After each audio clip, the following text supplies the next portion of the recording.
જો કૃષિ મંત્રાલય હોય અને કૃષિનું ખેડૂતોનું કામ ન થતું હોય તો કૃષિ મંત્રાલયના ખોટા ખર્ચા કરવા ચડાવવાના.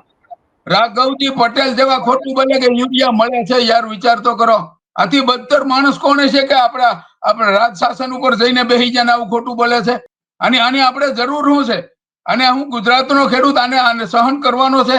ભાજપ સરકારને મત ન દે આવા શપથ ખેડૂતો લે છે અત્યારે હાલની તકે અમારી કામગીરી એવી છે કે આખા જિલ્લાના ખેડૂતો પોતાની 7-12-8 લઈ આધાર કાર્ડ સાથે રાખી અને હાઈકોર્ટની અંદર બધા સામૂહિક આખો જિલ્લો કેસ મૂકે છે કે 2012 થી અત્યાર સુધીના ખેડૂતોના વીમા ચૂકવો. એટલે ભાઈ 19 તો દિવાળી ઉપર આંબાના મોર બળી ગયા, કેરી નથી, જ્યાં હવા મણ 25 મણ કેરી થાય હતી, ત્યાં હવા મણ કેરી થઈ આંબાની અંદર.